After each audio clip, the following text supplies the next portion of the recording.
this was supposed to be fun. There's stuff you aren't gonna do. There is not a gold medal for burnout.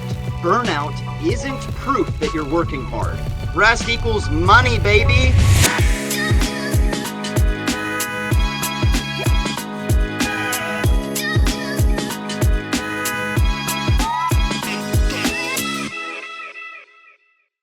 Today, we are diving into a topic that is either going to extend your career quite a bit or cut it off, and that is work-life balance. And before we get into this, I want to say this is not a self-care episode. This is a systems-focused intervention. If you are a stressed out, frazzled, overworked, burned out leader, then this episode is for you. So I'm going to assert that rest is not the enemy of your productivity. Disconnection actually is. And we'll dive into that further. But my invitation to you is, if anything in this episode lands for you, I really invite you to pause and share it. Share it with your team. Share it with your gym owner, with the coach who hasn't taken a real break since March. Whoever you feel like this applies to, I really encourage you to share this with, because if this conversation doesn't happen right now with you and with your team, it will happen later. And it'll actually happen under much worse circumstances, like a resignation letter or an emergency room visit or a moment of emotional collapse. So that's my invitation to you on this call. And before we jump in, I just want to acknowledge that this call is popping. We got people from all over the country on this call right now and outside of the country. That's pretty sweet. I guess this is now the General Manager International call. That's pretty awesome. So thank you for being here. You could be anywhere on a Friday talking about, anything, and here you are to make a difference for yourself, your business, your teams. And what this is all about is sharing parkour effectively with the community, expanding our community, expanding our leadership, raising our industry. So I just want to acknowledge and honor everybody that's on this call for this purpose. Thank you so much for being here. And with that, let's jump right in. Okay, so there is a cost of being always available. And I'll start with the obvious, which is, and you've all heard this before, you cannot pour from an empty cup, and you sure as hell cannot lead from one. You just cannot. And most of us here on this call have felt this in some way or another. There's that pervasive, creeping numbness regarding what you're up to and your accountability.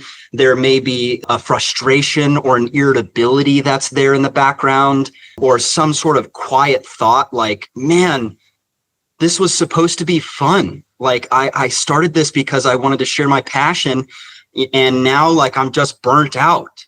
I want to quit and do something stupid and easy. Why did I even start a gym in the first place? I should just go, do something else that's easier. That experience is not laziness. It is a neurological collapse of sorts. It's your nervous system crying for stability while you keep offering it pressure. So I want to offer, your body is so much smarter than your ambition. And if you ignore it long enough, it will override you. Burnout isn't proof that you're working hard. It is proof that your systems are broken. When I come across a general manager or a leader that is burnt out, that's not a medal to me of wow, you're really busting your ass. It's to me, that's showing, wow, you don't have your shit together at all. So here's 3 things right away that you can do to immediately impact your burnout. If you're missing these 3 things, chances are you will get burnt out at some point. The first thing is, you want to block out 2 non-negotiable rest days in your weekly schedule. And these are not, hopefully I can rest on this day. Hopefully I can take a break. They are sacred. They are unviolatable, and you cannot fuck with them. Period. The end. They're non-negotiable rest days. You got to have 2 in your weekly schedule. If you don't, well, there's one thing right away that could make a difference. 2, sometimes non-negotiable rest days are negotiable because you're a business owner or a business leader. So if your rest day is lost due to an event or an emergency that comes up, you schedule a direct replacement for that rest day without exception. Without exception, you do that. And the third thing, and this one's pretty new even to me, and I focused on rest quite a bit, and that is to implement a daily shutdown ritual, 10 to 15 minutes to mentally close work. You dim the lights, you close your laptop lid, you turn off your phone, you exit your browser, you review your wins for the day, say out loud, work is done. Work is done. It's done. You got to have something like that. I have found, I thought I was being very intentional about my rest. And lately I've been feeling a little more burnt. And I was like, man, what's going on? My systems are pretty good. I was missing this daily shutdown ritual. And how it actually happened is I just would have my computer open with Google Chat, which is how I talk to the 35 employees in my company and the 14 clients that I'm managing as a consultant. And a message would come up and I would read it. And then I would respond to it. Suddenly I'm working, I'm creating documents. I'm like, oh yeah, I can respond to that email real quick. I can, even just seeing that someone sent me a communication kept me on and available. And I actually was never really done working at the end of the day. So that's like a little personal thing there, just telling on myself a bit. I began doing this shutdown ritual. And for me, it's as easy as closing my tabs and I literally say out loud, work is done.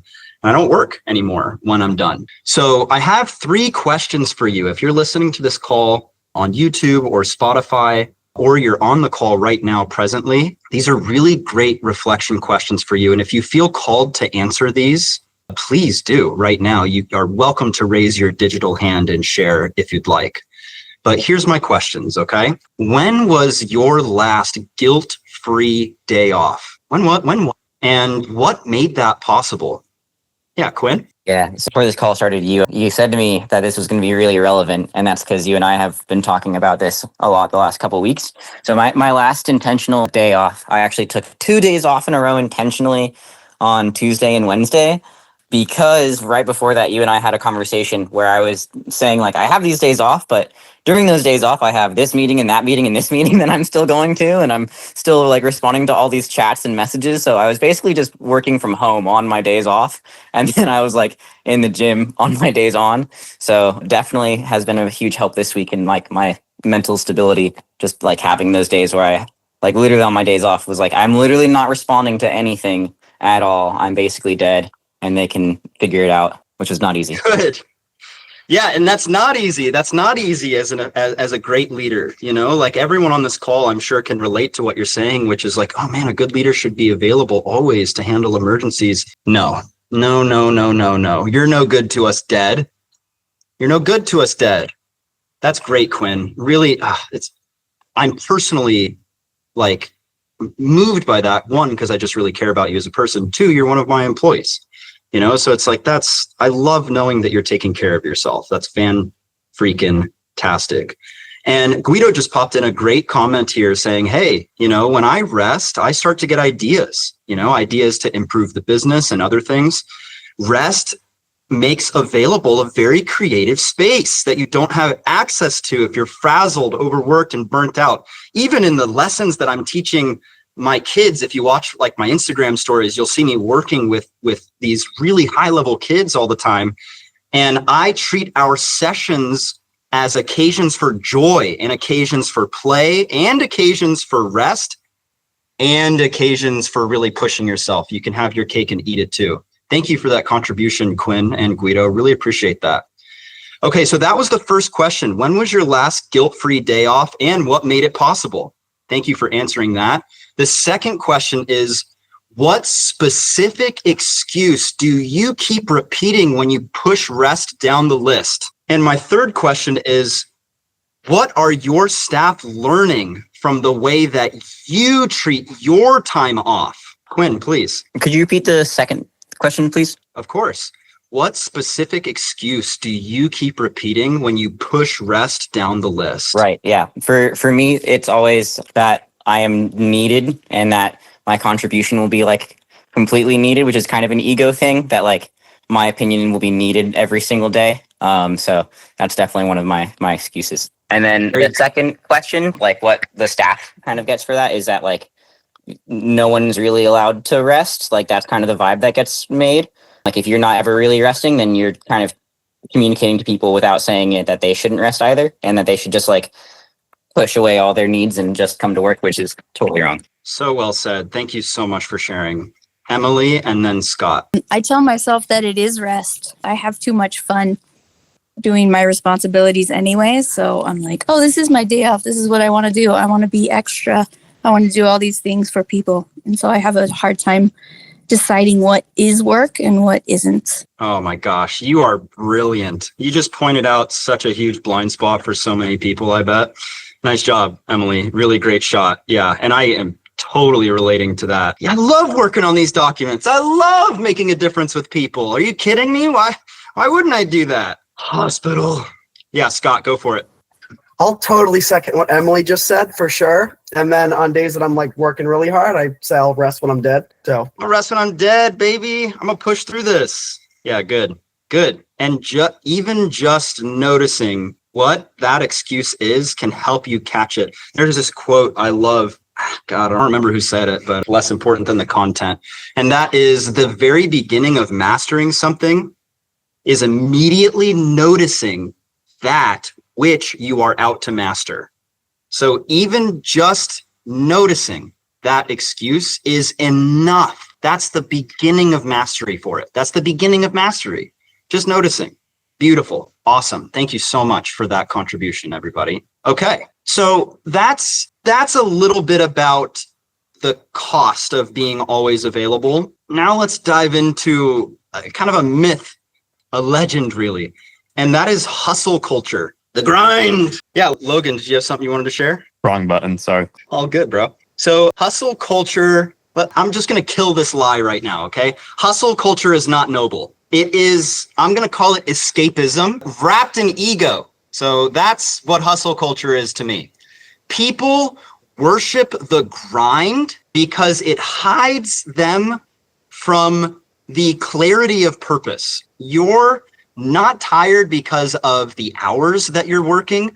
You're tired because you're not aligned with what you are doing. If you think in any way that rest is weakness, I don't actually invite you to do this, but try leading a business from exhaustion for 5 more years. Yeah, just try that. And I come across clients and I come across business owners who are at this point.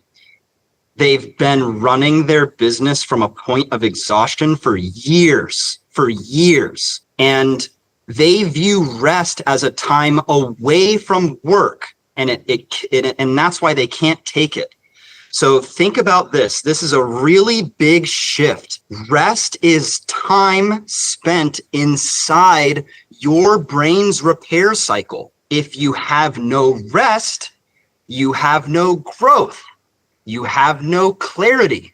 You have no resilience whatsoever. Guido says, when I get the ideas, I immediately write them down or even start implementing them. My brain starts to work over when I rest. Like I can't really rest. Yeah, who else has a hard time shutting off their brain? Yeah, Guido, look, you're not the only one. Look at the hands. Definitely right there with you. And that's why this is so important. So here's a few ways that you can kind of address this. And look, Guido's pointing out something important, which is a lot of this is going to be intentional, very intentional reframing you are going to have to do with your brain. This is not like you're going to hop on the call I'm going to give you a couple of strategies and you're just going to walk away suddenly a master of burnout. You're actually going to have to confront your deeply held beliefs about rest and transform them internally to have this work. Okay. So I do have a couple of suggestions for you. And by the way, this is something I work very deeply on with my clients, quality of life and reframing rest as a context is very important work that I do with my clients. So if that's something that you'd like some additional help with, feel free to reach out to me.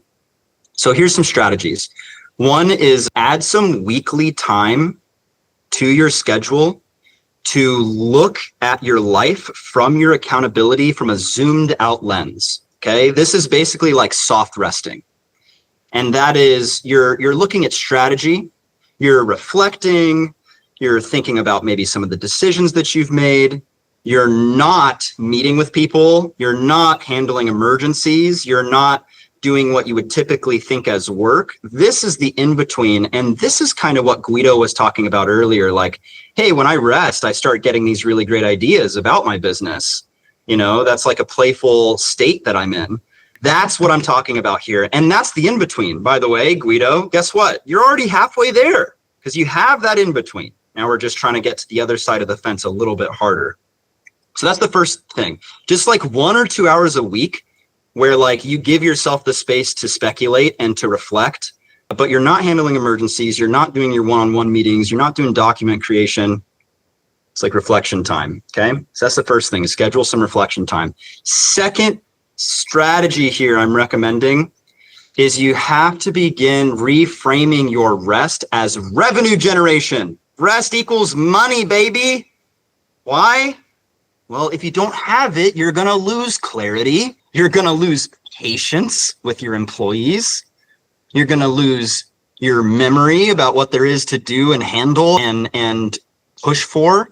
And the biggest impact is your leadership presence goes out the fucking window when you're tired. You don't have good leadership presence when you're tired. A lot of the time, I work with people and they have shame and they have guilt for how they are interacting with their employees. They're like, dang, man, I really left. I did not mean to diminish them, or I came down way too hard on them for that. That's a function of not resting. You're great with people when you're rested.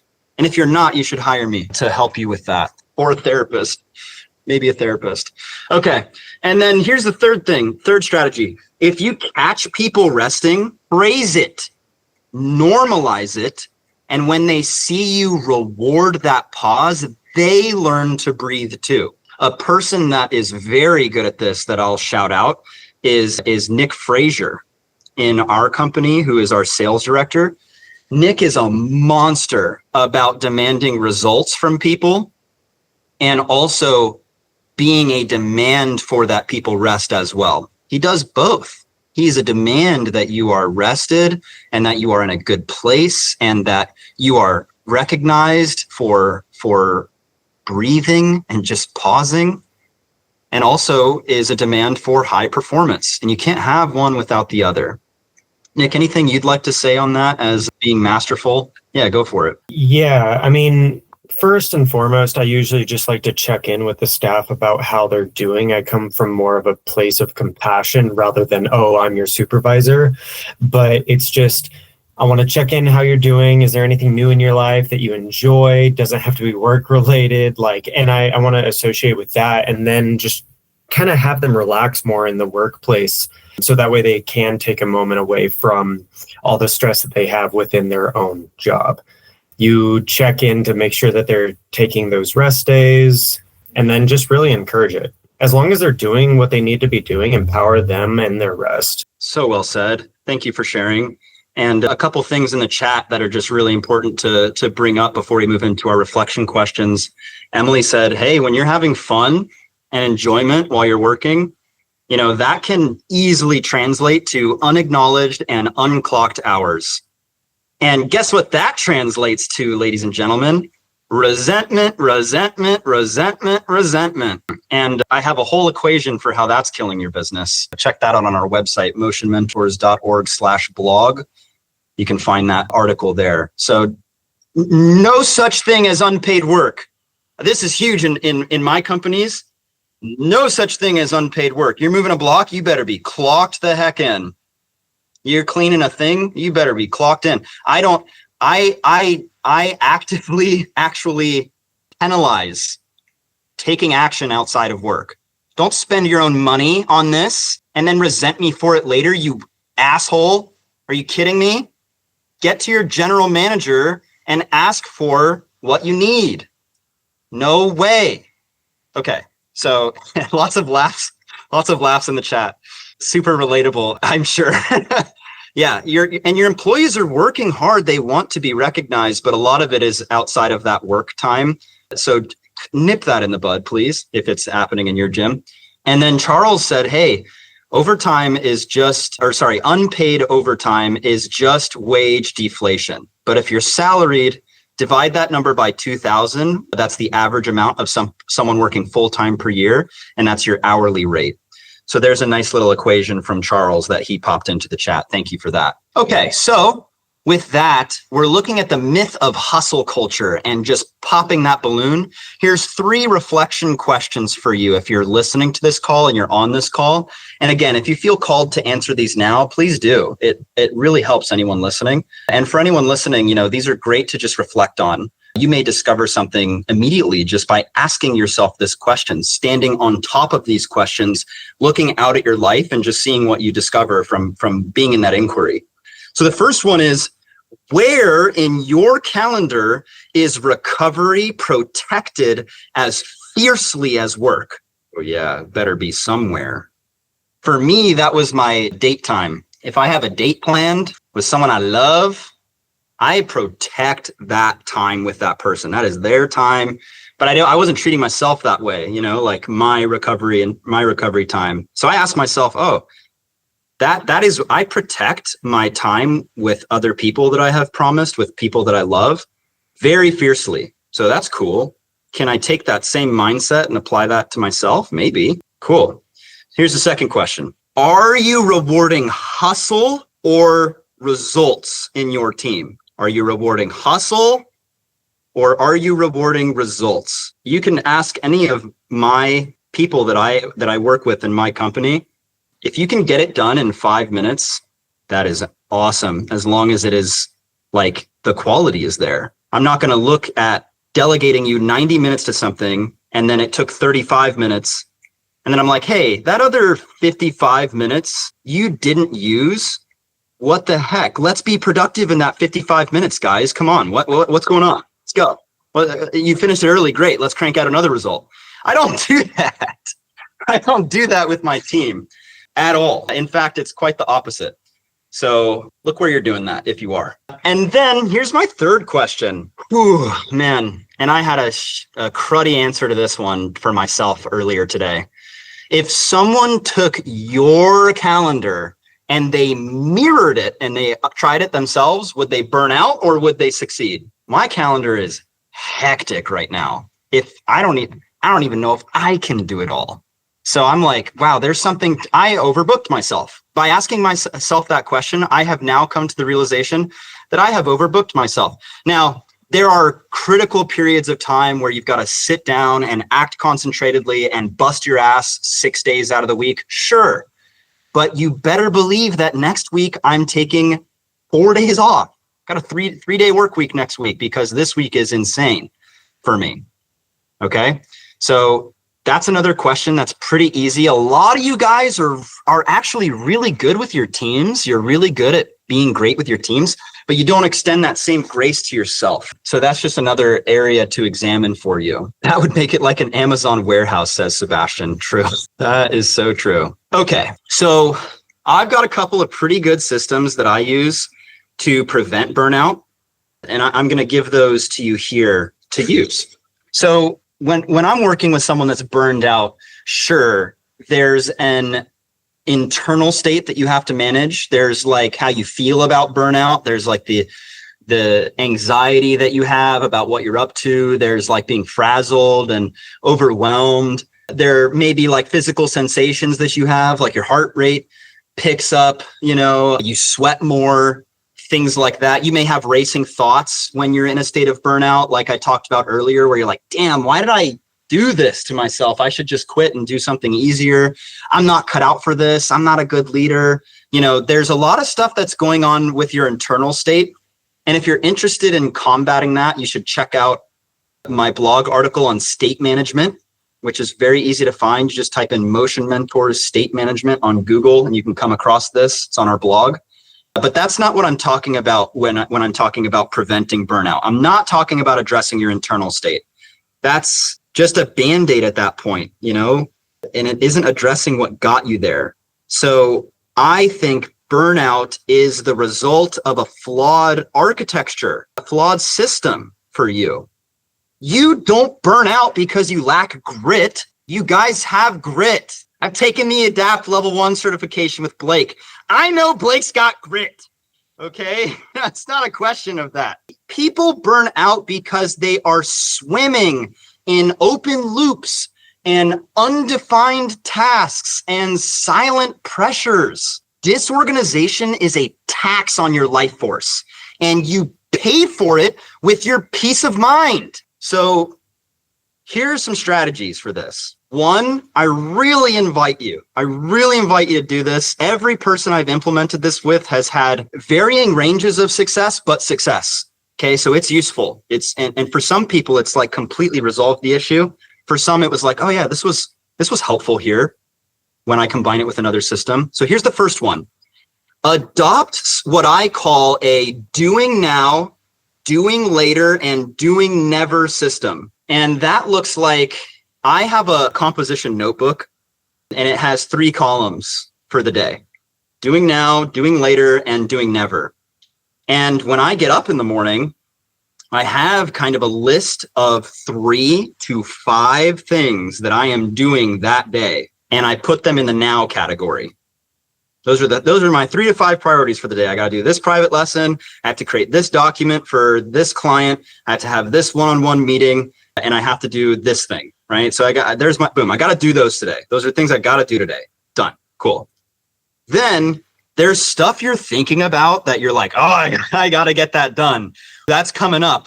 Maybe it's like a curriculum implementation or an email that needs to go out to your parents about a change that's happening, or you're informing them about an event, or there's a tough conversation that you have to have with an employee. It's taking up mental space.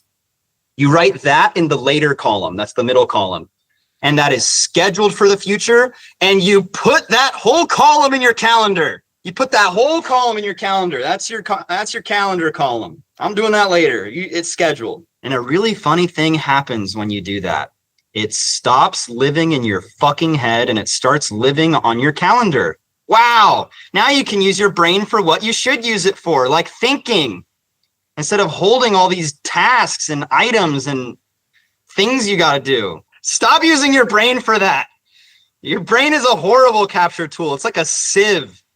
I tell you to do something and it goes in one ear and out the other. You're all well-meaning, well-intentioned people. And that doesn't mean anything if you don't have a system to capture your word. I have fired a lot of well-meaning, well-intentioned people that don't do what they said they would do when they said they would do it. Sucks. Here's the third system. Never. So you got doing now, you got doing later, and then you have doing never. What the heck? Why would I write down doing never? Well, you're a general manager. You're a head coach. You're a business owner. There's stuff you aren't going to do. There's stuff your marketing department should do. There's stuff your sales team should do. There's stuff your coaches should do that isn't getting done and it's on your brain. That is your category to either eliminate or delegate anything that's not aligned with your core outcome. Okay? You may think like, oh, this is something that's really important to do. And then you look at it and you're like, actually, I'm never going to do that. Cool. Put that in that category, cross it off and stop thinking about it. Or put it in that category of never and delegate it. Yeah, this is a job for this person. I'm going to put it in I'm not doing that ever. I'm just going to delegate it to that person. Great. Cool. So that is the doing now, doing later, doing never system. And in the morning, I have a time. I'm just going to share this with you. I do this every morning.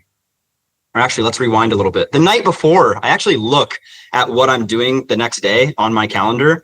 and I fill out my doing now list for the next day pretty much the night before. And that's all done. When I wake up the next morning, my tasks are ready to go. I know what I need to do.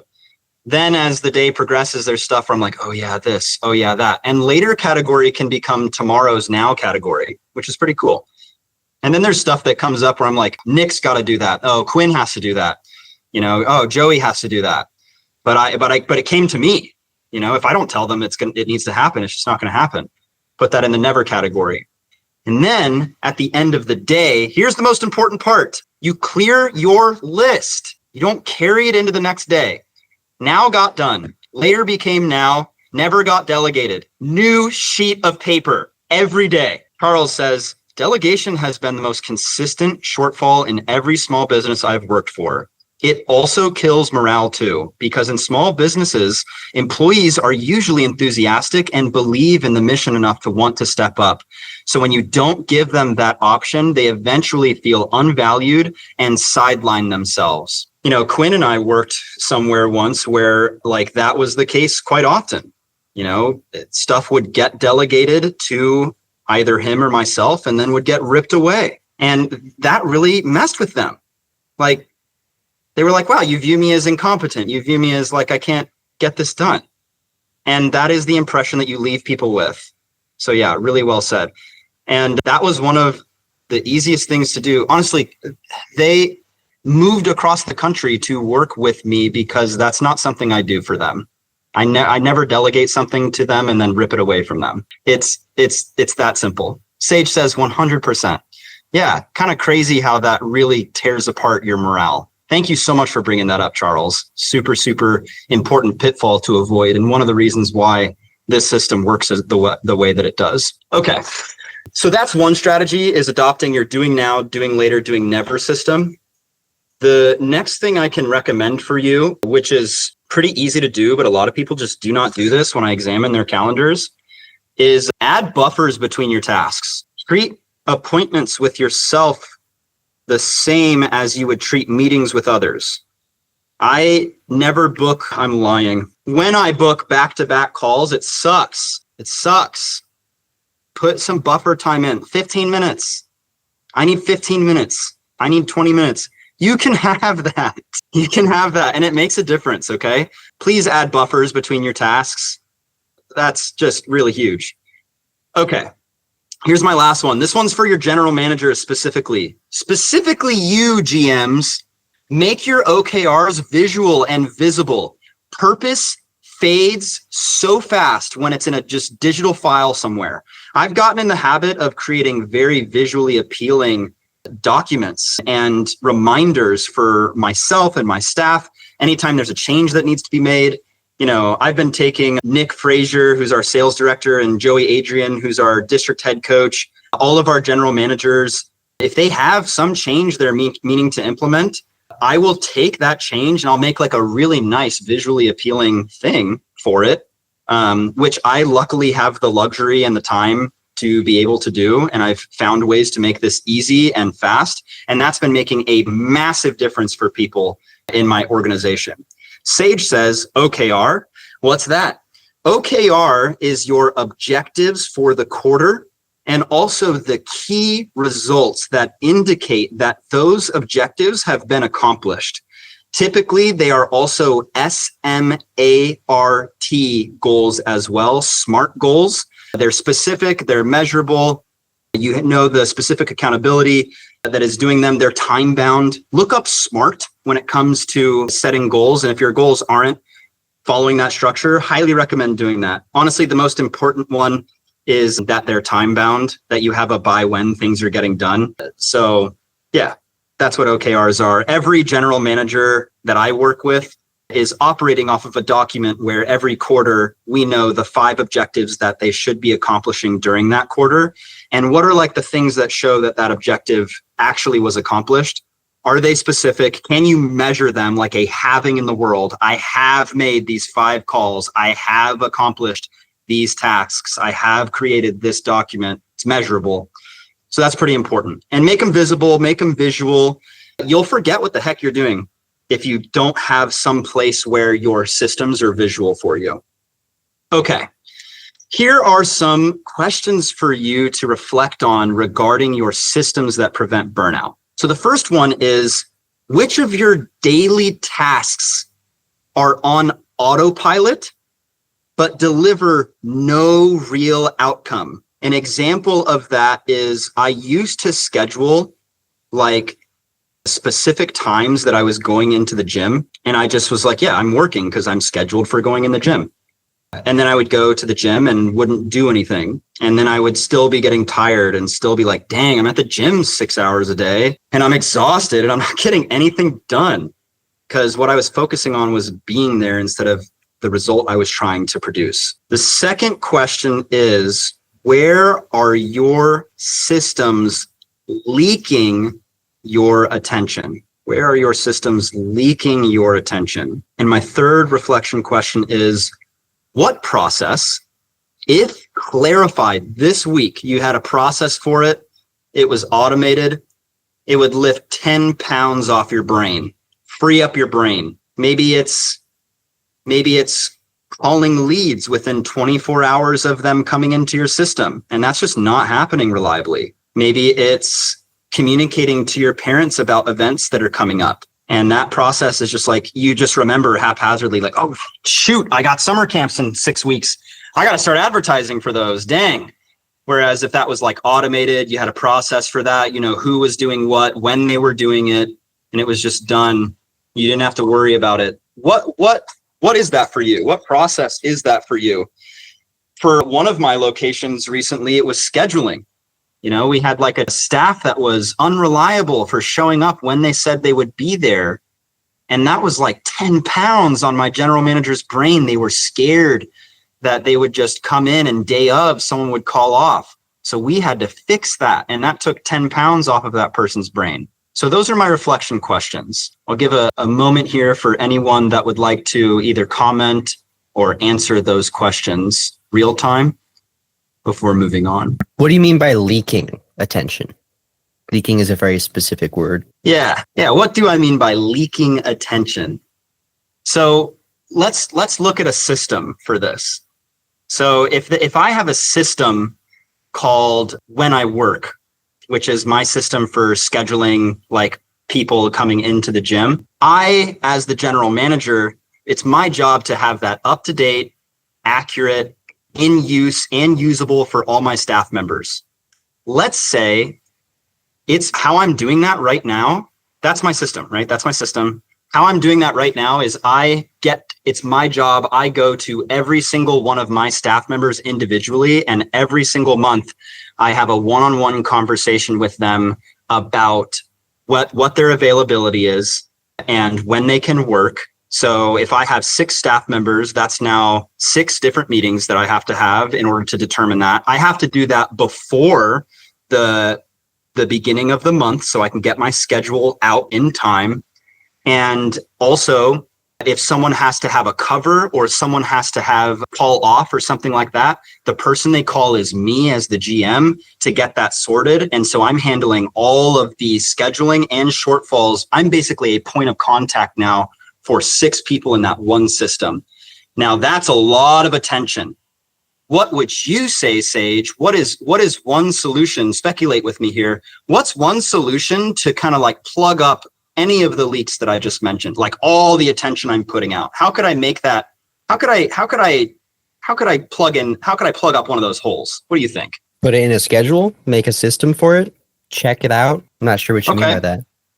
Yeah, well, let's look at it this way. And anyone, feel free to jump in. If I'm having to go to 6 different people to collect their schedules, and then the person that they go to is me for their coverage and their shifts, and I have to manage that, what's something you think that I could put into place so that maybe those 6 conversations become one? Or I don't even their deal with the schedules extra shift. Okay. And by when should they do that? Whatever the deadline is before the beginning of the month. Totally. Now it's their job. Delegation. Now it's their job. Wow. Yeah. Now it's their job. Hey guys, by the way, it's your responsibility this month. I need your availability 2 weeks before the end of this month. Okay, that's this date. It's like the 18th or whatever. And if it's not there, I can't promise you an accurate, up-to-date, in-use and usable schedule for you. It's there. It's now. I now took 6 things I was doing and made it 1. Okay. And then another thing you could do just in that example is it's their responsibility as a coach to cause their coverage for a shift. If I know I'm scheduled for a shift and I have confirmed my schedule, I now can say, hey, you have to get a cover. Here's the process for that. You call your head coach first. Then you post in this group chat. Then if it still isn't caused, you reach out to these people that are typically pretty good about coverage. If after those steps you don't find coverage, you send me a message, and I request that message is sent at least 48 hours in advance if possible, so I have time to help you find coverage or manage the shortfall myself. Does that make sense? Can you see how by looking at the system that was leaking my attention, like basically where am I putting all my attention and how is it leaking and where am I being drawn to? I was able to plug it up and focus my energy and attention. Do you see that? Cool. Consider that there are a billion ways that you're leaking attention in your accountabilities. Just consider that. If you stand on top of that and look out from there, it can help. Emily says, it seems like if you're trying to eliminate leaks, the goal is to eliminate your later category to either delegation or now. Very, very good. Emily is on the court in this conversation. Nice job, Emily. Good shot. Cool. Any other questions or comments or about the reflection questions or about this topic, about systems that prevent burnout? Okay. For this next part here, this is where I don't have a one size fits all solution for you. I'm going to give you what I do, and you should think of this like a jacket. Try it on. If it fits, great. You can wear it. You can have it. If it doesn't fit, take it off. There's other jackets. Okay. And you should tailor your jacket so it fits. Scott says, thank you. I need to get to the gym. I'm planning on testing and implementing the do now, do later, do never system. Thank you so much for being here, Scott. Really appreciate everything you contributed. Have a great rest of your day and talk to you soon. Okay. So look, I'm going to talk about designing your day for sustainability. You don't need a new planner. You need a day that is built to match your energy curve. And here's a model that I use that's working across our national, just our general managers, our network of people. In the morning, and I talked about this a little bit, dedicate some time to just figure out what the heck you're doing for the day. I like to do this the night before, but a lot of people find that when they wake up in the morning, having that like intention session is really important for them. So, that can be a little bit of movement, that can be some mindset journaling, that can be dedicating some time to figuring out what those 3 to 5 tasks are that you're doing now. And you want to determine, I always have my doing now moving the needle on my OKRs. Okay. My OKRs dictate who I am. You want to see who I am? Pull up my OKRs. That's literally who I am in the world. That's what I'm doing. You want the other full picture of who I am? Look at my calendar. That's where I am. That's who I am. That's what I'm doing. So that is all set in the morning. Okay. Mornings like 6 to 9 a.m. A lot of people don't like waking up that early. Totally fine. Whenever you wake up, just make sure you have a dedicated section to set the intention of what you're doing. The second thing I'd recommend is having an actual blocked out time for your administrative tasks if you're a leader. Focus time for marketing, focus time for systems, focus time for business health. I only spend an hour on this, and I manage 3 gyms personally, and I'm working with 16 other people that constantly need, documents and help with things. And I get all of the stuff I need to get done in like a 1 to 2 hour block every day. It's very digestible. And I use that system for this. What I don't do is I don't think, I have 3 gyms to manage and 16 people to work with. I'm just gonna do it all day. Nope. An hour or 2 is what I spend on my admin time. Okay. So whatever that is for you, if that's document creation, if that's emails, if that's lead management, you have focused time for that, and it's only an hour or 2. Okay. So we have our intention setting in the morning. We have an hour or 2 of admin. Then you have your real block of work. Okay. That's like your your deep work. And for general managers, this is your time in the gym. This is like your 4 p.m. to 8 p.m. For coaches, this is when you're coaching. For head coaches, this is when you're auditing. This is when you're in the gym. And what I would recommend for that deep dive section is, 1, the deep dive is informed by your morning. 2, it's supported by your admin work. 3, you are scheduling micro breaks in between your tasks, and you are avoiding stacking chaos back to back. Okay, so that's that dedicated block there. And then the 4th thing that you must do is personal connection. You actually got to stop working now. Okay, you just worked. Now stop. No screens, maybe, if that's helpful for you. It is for me. Have a shutdown ritual. Turn off your computer. Turn off your phone. Announce out loud, I am done working. If you see me working, slap me. Slap yourself. Don't do that. You got to actually mentally separate from work. And I'm going to hit you with something hard here, which is that if your day isn't designed, then your burnout is. So here's some strategies for you. I encourage you to try this flow for a month. Okay, the flow I just detailed out. Morning, admin, deep work, disconnect. Try that. Try that for 30 days and track it. See how it impacts your energy levels. Okay, I like to do a 1 to 10. I'm like, yeah, I had 10 energy today. I know I have energy if I get to the end of the day and I want to play a video game, or I want to read a book, or I want to socialize. That's usually a good sign that I did pretty good that day. I got it all done. I managed to stay in a really empowered and cool place. Nice. I'm going to go lift 500 pounds at the gym now after working for 8 hours because I was smart about it. Sweet. Okay, so that's the first thing. Try it for 30 days. See how you're feeling. Second thing, automate or batch your admin to reduce decision fatigue. You're going to start figuring out what your admin time is actually comprised of, and you can begin automating it. If you have any questions about automation, reach out to Seth Rugi Robbie Riapino, anyone. He's the owner of Swift Movement and works pretty heavily with AI. He's automated a lot of tasks with Zapier, specific to parkour gyms, and he offers coaching on AI work there. So reach out to him if you want to figure out how to automate some of your batch tasks. Jimmy Davidson, also super stellar dude about automating. He's automated just about every admin batch task you can think of, including responding to people that leave reviews on our Google. So yeah, there's a lot of stuff you're doing you don't need to be doing. Here's the third thing. Boy, this is important. Make your nights sacred. If you can't rest tonight, you can't lead tomorrow. Period. The fucking end about that. Stop working until 3 a.m. I'm talking to myself right now, by the way. It's a good time. All right.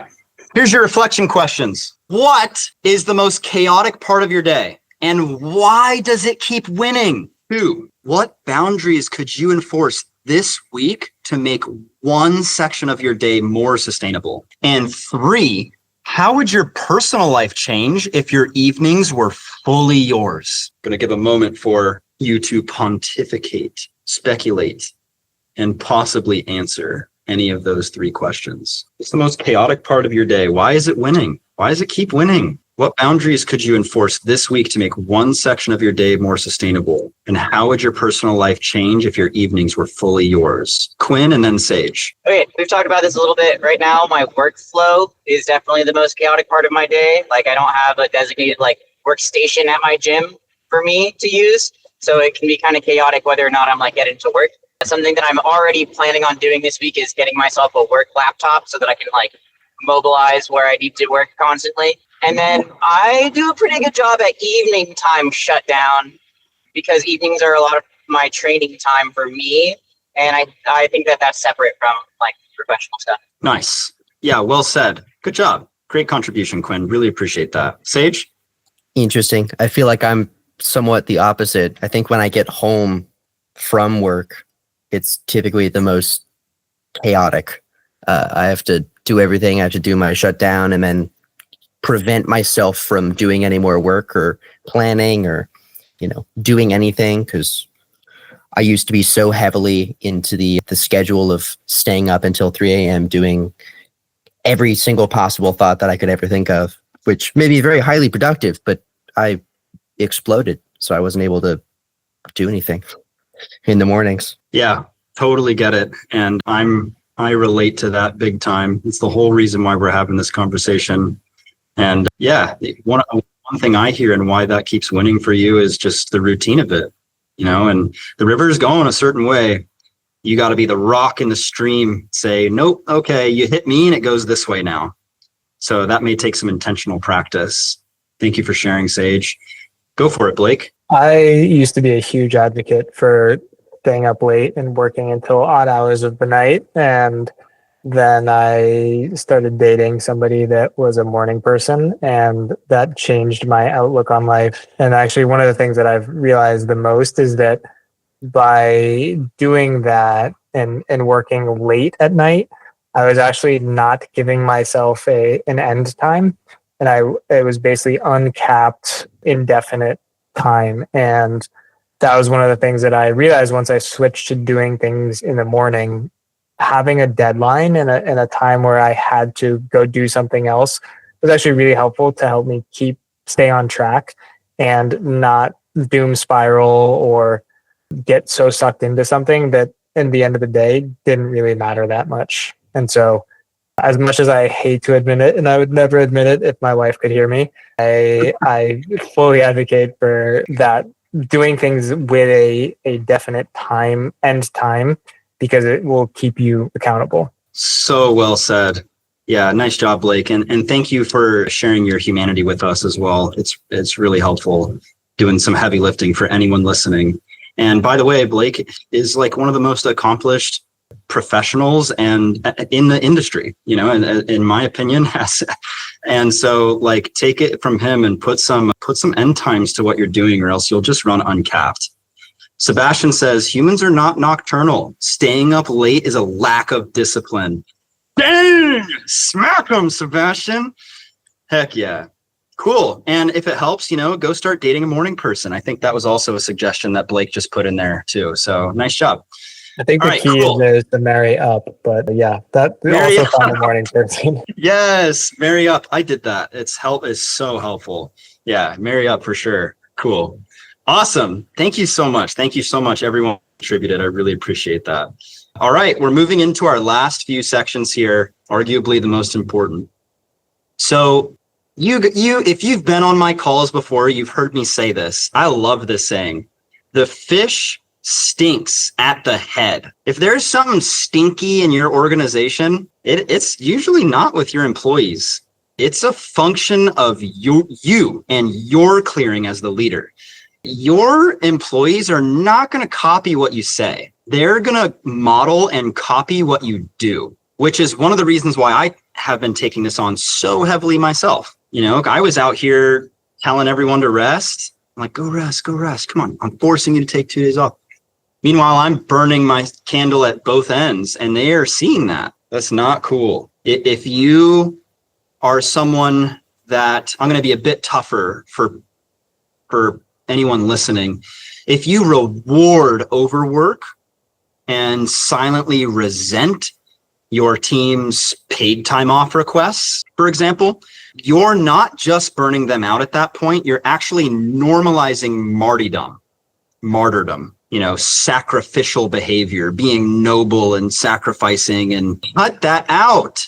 Your team is not going to take rest seriously if it only exists in your mouth and not your calendar. They won't take it seriously. I have realized that myself. So here's some real strategies for you. Actually, my meeting right after this is coming down on a leader that it has not done this. It's my fault because I'm the fish and I'm stinky, the stinky head of the fish.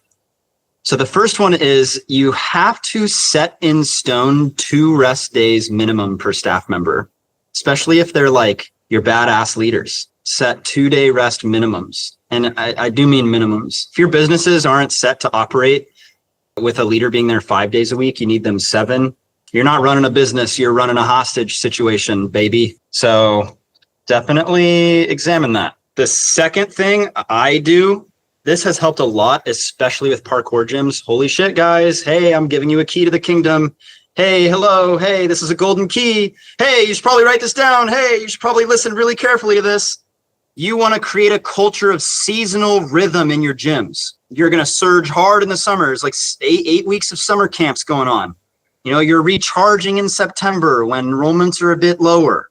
Find out when your busy times are, when your big push periods are, and you create a culture of seasonal rhythm. You have, no one's on 100% of the time. Not even like the most intense Olympic athletes are training 365. Okay. And if they are, that rest is part of their training. So my invitation is to create a seasonal rhythm. Find out when your down times are. Find out when your push times are. Find out when your critical priorities are, and create some seasonal rhythms. I just asked my general managers, hey guys, 3:30 to 8 p.m. these days a week, I think it's Thursday through Tuesday, are the most critical times to be there. We've determined, please be there during those times.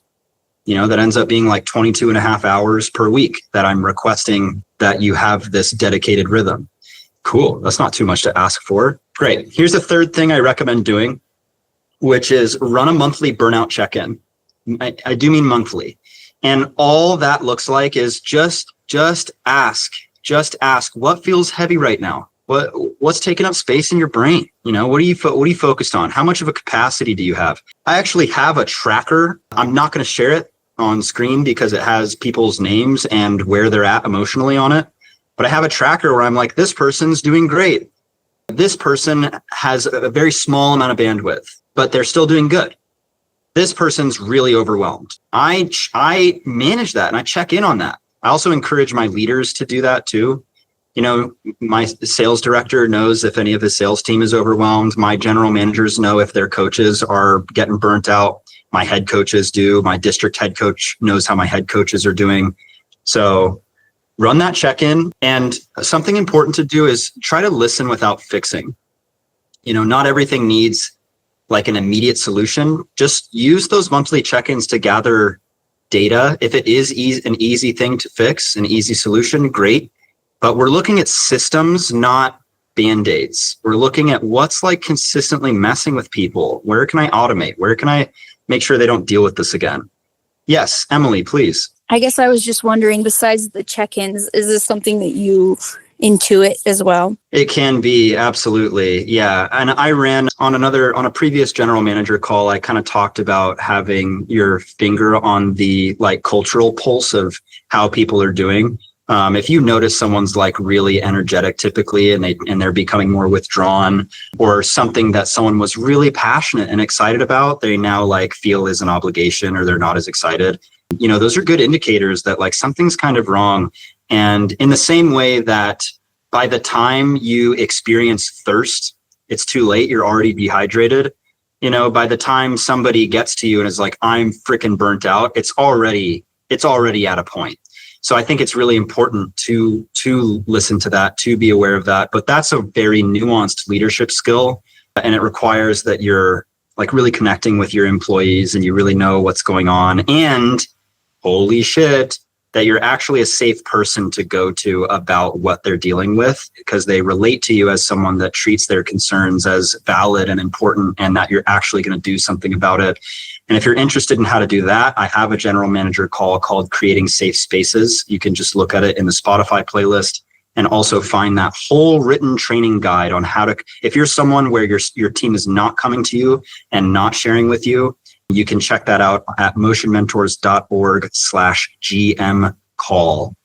Does that answer your question, Emily? Yes, thank you. Cool. You're welcome. Okay.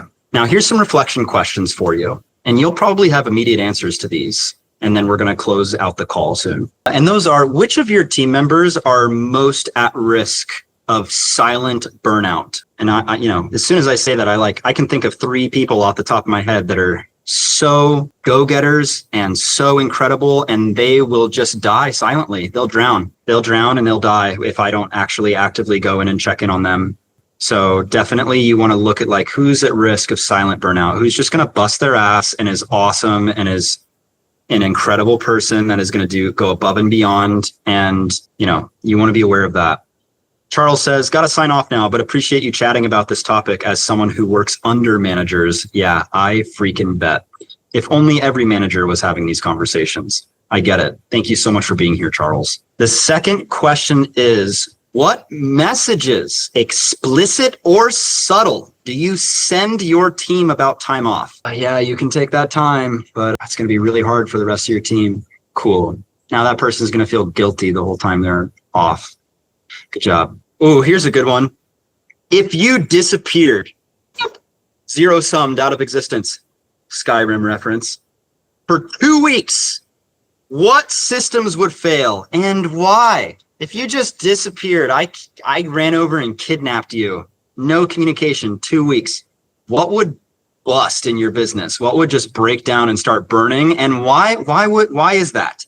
The answers to that question are pretty funny. Yeah, Nick, go for it. If you're managing and delegating the right way, then nothing should be failing. You know, that is the function of a wanted versus needed culture. And if you have key man syndrome or you have data risk, you cannot take that time off. That's why so many gym owners can't take time off. Because if they don't do it, who the heck is? So yeah, Nick, thanks for pointing to that. Because if all your systems and all your delegation and your culture is top notch, the answer to this question is nothing fails or breaks. Thank you, sir. Cool. Okay. Gonna wait for just a few more seconds. Any more comments or questions regarding leading a culture of balance? All right. Here are my closing thoughts, everyone. There is not a gold medal for burnout. There is not an investor bonus for being noble and sacrificial and being a martyr for your business. And you don't need to burn out and bleed to prove that you are building something valuable and that you are actually working. You do not need to do that. If your gym collapses because you rested, and I think I said this earlier, you don't have a business. You've got a hostage situation on your hands. So here's the shift that I'm encouraging everybody listening to this to make. Do not optimize for grind.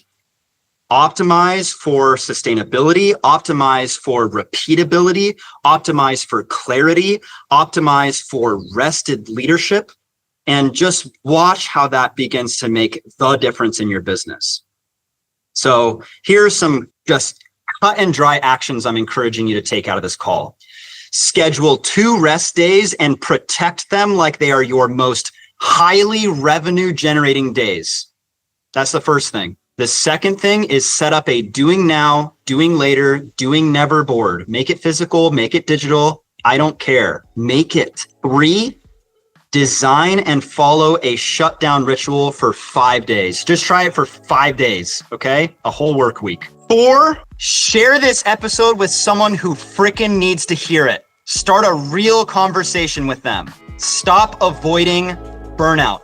Your friends are going to wind up in the emergency room or resigned, or suddenly they're going to have no more passion for this shit anymore because they lack the system to recover. Get ahead of that now. And with that, this was the General Manager National Call. For full frameworks and resources, please visit motionmentors.org/GM call. I'm Christopher Hollingsworth, so go rest like your gym depends on it, because it frickin' does.